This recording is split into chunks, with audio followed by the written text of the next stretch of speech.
So, mothers and others, I'm so happy to introduce our next candidate. It is Jennifer Lee. Jennifer Lee is the candidate for Texas House District 55. That seat is currently held by Hugh Shine. Welcome, Jennifer. Tell us a little bit about yourself and why you're running for office. Hi, everyone. I'm Jennifer Lee, and I'm a 13-year veteran teacher. I'm a single mom and community activist.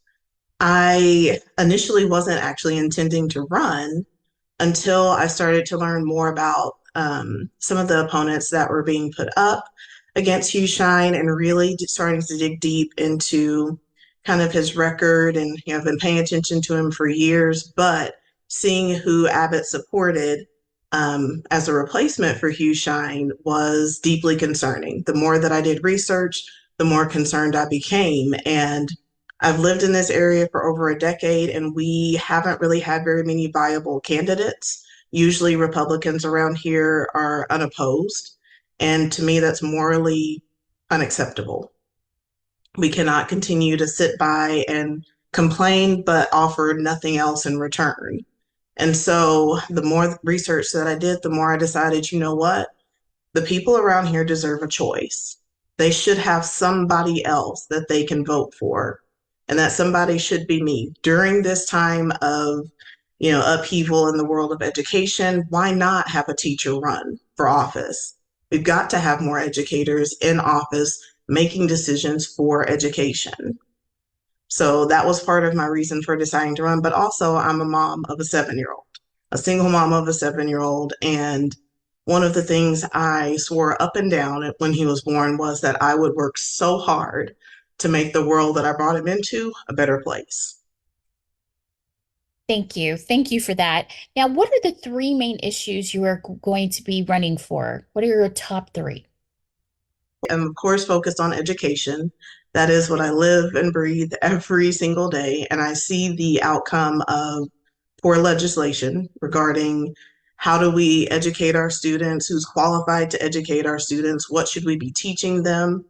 Over the years, I've led multiple rallies fighting the whitewashing of our history, fighting all of the banning of literature that every child should be reading.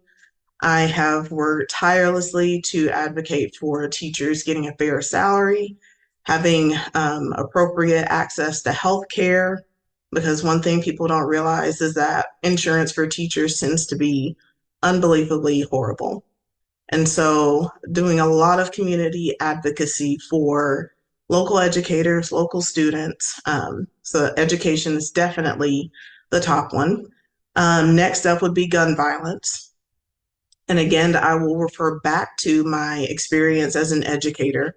Every year, we have an annual training kind of related to what would happen in case of emergency. And each year for the past 5 years, that training has become more and more traumatic for me as a teacher to experience.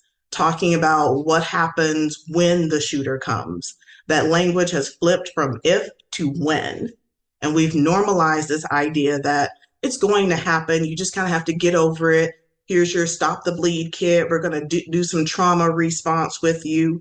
We're going to teach you how to, patch a gunshot wound in the classroom, as opposed to worrying about, how do we work with children who have special needs? We're worried about what happens when a shooter comes and looking at things like reunification training and what happens when we have to tell a parent, I'm sorry, you're going to have to go off to the side because your child can't be reunited with you.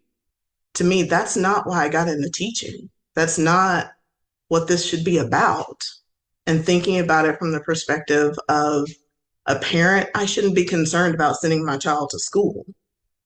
And so looking at ways that we can promote gun safety and gun education and bring back the idea that you should have to have training before you have a firearm, that shouldn't be something that anybody can get just anywhere. And then lastly, looking at healthcare, but tying that also to LGBTQIA plus equality. If we want to empower parents, why can't we empower them to make medical decisions for their children? especially their trans children. That's life-saving healthcare. Why can't we empower women to make decisions for their own bodies?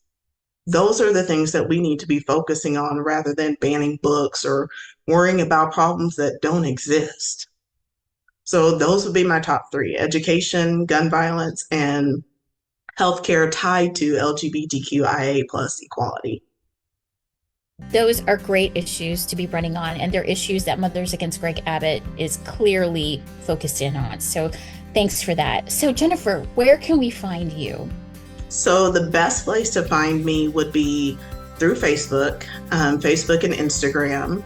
You can find me at Jennifer4Texas, the number 4Texas. I also have a website, www.jennifer4texas.com. Great. Thank you so much. Thank you for taking time to meet with us.